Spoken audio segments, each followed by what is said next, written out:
Oke, silakan Bu.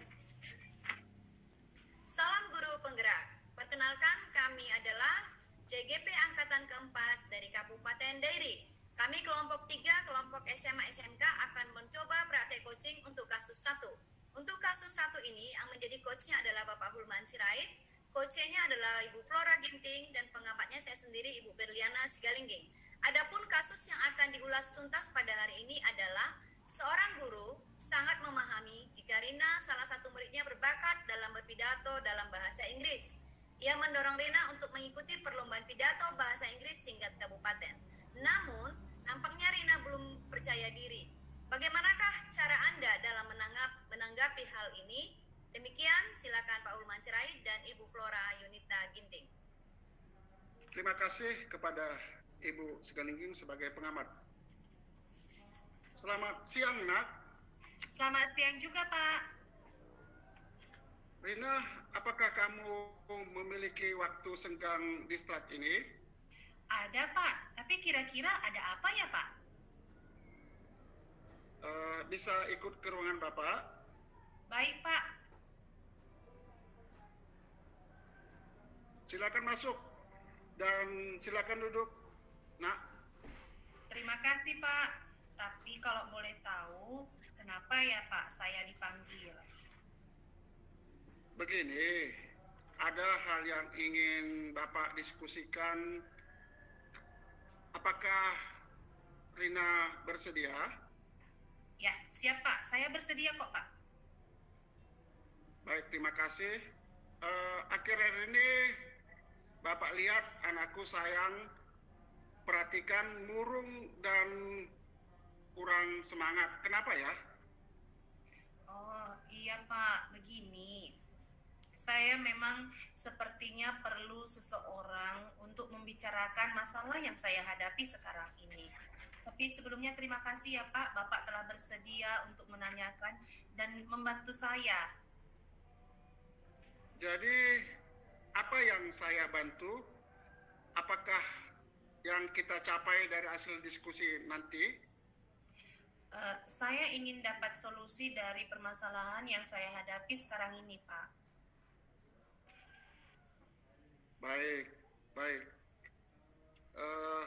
Saya ingin dapat solusi dari masalah ini. Ya, masalah apa itu, Nak? Begini, Pak. Saya masih bingung. Kenapa saya begini? Saya ingin tahu apa penyebabnya, Pak. Coba ceritakan, Nak. Kenapa Rina bingung? Begini kan, Pak, sebenarnya saya ingin sekali ikut lomba pidato bahasa Inggris tingkat kabupaten yang kemarin diumumkan sama guru bahasa Inggris kami, Pak. Jadi siapa yang mau ikut katanya dipersilahkan untuk ikut. Tapi saya takut, Pak. Kenapa anakku tidak ikut dan takut? Begini, Pak. Kan Bapak sendiri sudah tahu kan, Pak. Soalnya kalau saya berbicara di depan teman kelas saja, saya sering kali keluar keringat dingin. Apalagi pidato di tingkat kabupaten, yang pastinya dilihat orang banyak. Ditambah lagi, saya tidak ingin membuat malu sekolah jika saya gagal, Pak. Jadi artinya saya ini kayaknya seperti kurang percaya diri. Nah, seperti itulah, Pak. Oh, baik. Sekarang alasan anakku ragu mengikuti lomba, berarti kamu takut berbicara ya di depan orang banyak ya? Iya, Pak, itu juga benar sekali. Saya takut berbicara, saya kurang percaya diri. Pokoknya semuanya lah, Pak. Bercampur di situ. Baik. Apakah anakku pernah mencoba bagaimana caranya agar lebih berani berbicara di depan banyak orang? Bagaimana ya, Pak ya?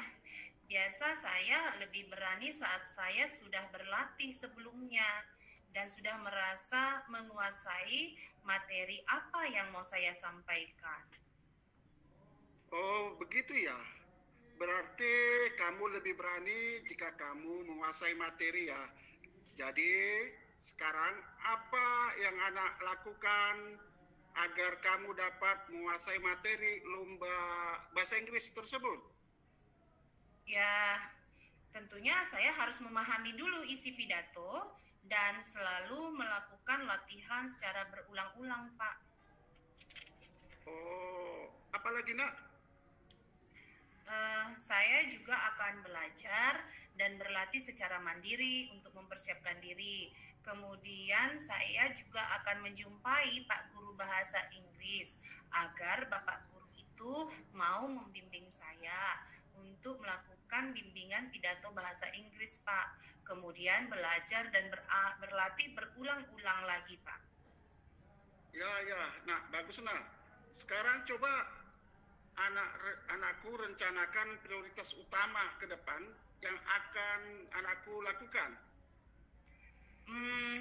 Apa ya Pak ya? Mungkin pertama seperti ini Pak. Saya kira saya harus menjumpai Pak Guru Bahasa Inggrisnya dulu agar membimbing saya memahami isi pidatonya. Kemudian kedua, saya bersama Pak Guru Bahasa Inggris akan menyusun jadwal latihan pidato saya. Baru apalagi ya? Oh, yang ketiga, saya membuat jadwal rutin latihan di rumah juga, Pak. Wah, bagus. Kemudian apa rencana anakku selain itu tadi nak? Coba ceritakan. Apa ya? Mungkin gini Pak, saya mencoba mencari referensi dari YouTube Pak. Bagaimana teknis membaca pidato yang baik. Ya. Banyak saya lihat itu di YouTube. Kemudian saya mau lihat-lihat di YouTube di situ kan banyak yang diupload kan Pak. Siapa yang juara baik tingkat kabupaten, provinsi maupun nasional Pak. Jadi dari YouTube itu karena mandiri mungkin saya bisa berlatih supaya lebih menguasai nanti bagaimana teknik yang berpidato yang baik Pak. Wah, bagus sekali nak, bagus. Saya sangat tertarik nak. Saya sangat tertarik melihat-lihat di YouTube. Coba jelaskan lebih jauh lagi nak. Maksud Bapak yang di YouTube ya kan Pak? Iya, betul. Saya akan rekam dan videokan pada saat saya nanti latihan berpidato Pak sebagai perbandingan untuk nantinya latihan-latihan berikutnya. Bagus sekali nak. Baiklah, dari hasil diskusi ini, apakah anakku bisa menceritakan kembali? Apakah kamu lakukan ke depannya nanti lagi? Iya Pak, saya bermaksud untuk menjumpai Pak Guru Bahasa Inggris agar membimbing saya memahami isi materi itu. Kemudian saya bersama-sama Pak Guru Bahasa Inggris akan menyusun jadwal latihan pidato saya Pak. Lalu lagi ya, saya membuat jadwal rutin latihan di rumah. Kemudian ya yang tadi Pak, saya akan mencari referensi pidato dari YouTube. Waduh, banyak sekali Pak. Banyak sekali nak. Tadi kamu sudah punya rencana, puji Tuhan, sudah punya solusi atas masalah yang Rina hadapi ya. Sekarang kira-kira apa komitmen anakku terhadap rencana anakku ke depan? Kapan Rina akan rencana aksi tersebut? Secepatnya Pak, kalau bisa hari ini. Nanti pulang sekolah, saya minta bantuan Pak Guru Bahasa Inggris untuk menyusun jadwal bimbingan latihan di sekolah.